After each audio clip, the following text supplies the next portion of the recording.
৩,০০০ বছরের পুরনো মহাকাব্য, প্রায় ৩ ঘন্টার সিনেমা, তবু বক্স অফিসে ঝড়। ক্রিস্টোফার নোলানের দ্য ওডিসি মুক্তির মাত্র ২২ দিনেই পেরিয়েছে $১০০ কোটি মাইল ফলক। নোলানের নাম, আইম্যাক্সের বিশাল অভিজ্ঞতা আর তারকাবহুল অভিনয়ে দর্শকের আগ্রহ যেন থামছেই না। চীনে মুক্তির পর আয় কোথায় গিয়ে দাঁড়াবে, এখন সেটি বড় প্রশ্ন। Tell me what you remember.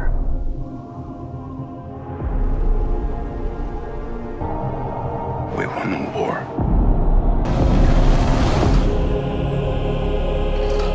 Ithaca's king is coming back.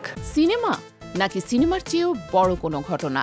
মুক্তির মাত্র ২২ দিনেই $১ বিলিয়ন মাইল ফলক ছুঁয়ে এই প্রশ্নটাই যেন নতুন করে তুলেছে ক্রিস্টোফার নোলানের দ্য ওডিসি।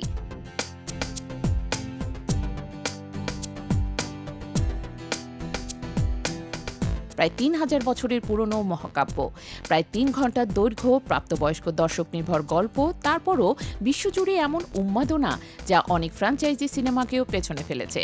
বিশ্বব্যাপী দ্য ওডিসির আয় এখন $১০০ কোটি বেশি। উত্তর আমেরিকা থেকে এসেছে প্রায় $৪২ কোটি ৯৬ লাখ, আর আন্তর্জাতিক বাজার থেকে আয় প্রায় $৫৭ কোটি ৮৮ লাখ।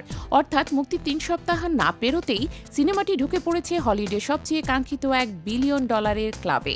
তবে আসল চমকটা অন্য জায়গায়। দ্য ওডিসি কোনো সুপারহিরো সিনেমা নয়, কোনো পুরনো ফ্র্যাঞ্চাইজির নতুন কিস্তিও নয়।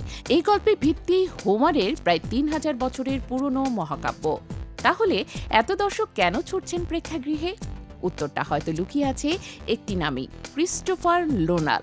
The dark night, Inception, Interstellar, Dunkirk, Tenet কিংবা ওপেনহেইমার, প্রতিবারই নোলান দর্শককে শুধু গল্প দেননি, দিয়েছেন বড় পর্দায় দেখার মতো এক অভিজ্ঞতা।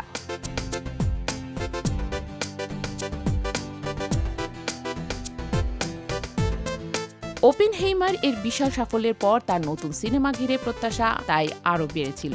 দর্শকের কৌতূহল ছিল না শুধু গল্পটি কি, বরং প্রশ্ন ছিল নোলান কিভাবে এত পুরনো গল্পকে নতুন করে পর্দায় তুলে ধরবেন। সেখানেই দ্য ওডিসির সবচেয়ে বড় শক্তি।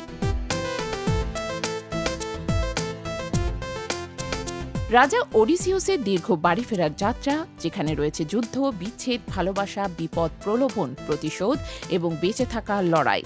গল্প ১০০০ বছরের পুরনো হলেও এর আবেগ আজও দর্শকের কাছে পরিচিত। এর সঙ্গে যোগ হয়েছে Matt Damon, Anne Hathaway, Tom Holland, Zendaya ও রবার্ট প্যাটিনসনের মতো তারকাদের উপস্থিতি। ফলে নোলানের পুরনো দর্শকের পাশাপাশি নতুন প্রজন্মের মধ্যেও তৈরি হয়েছে ব্যাপক আগ্রহ। আর সিনেমাটির আরেকটি বড় অস্ত্র আইম্যাক্স।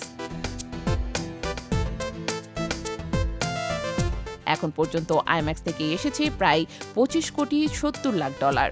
অর্থাৎ দর্শক শুধু সিনেমাটি দেখতে চাননি, তারা চেয়েছেন সবচেয়ে বড় পর্দায় সবচেয়ে শক্তিশালী শব্দে সেই অভিজ্ঞতা নিতে। সবচেয়ে গুরুত্বপূর্ণ বিষয়, সিনেমাটি এখনো থামেনি। চীনের মতো বড় বাজারে দ্য ওডিসি মুক্তি পাবে ১৪ আগস্ট। ফলে $১ বিলিয়ন এখন আর শেষ গন্তব্য নয়। প্রশ্ন এখন একটাই, চীনের দরজা খুললে নোলানের এই মহাকাব্যিক যাত্রা শেষ পর্যন্ত কোথায় গিয়ে থামবে?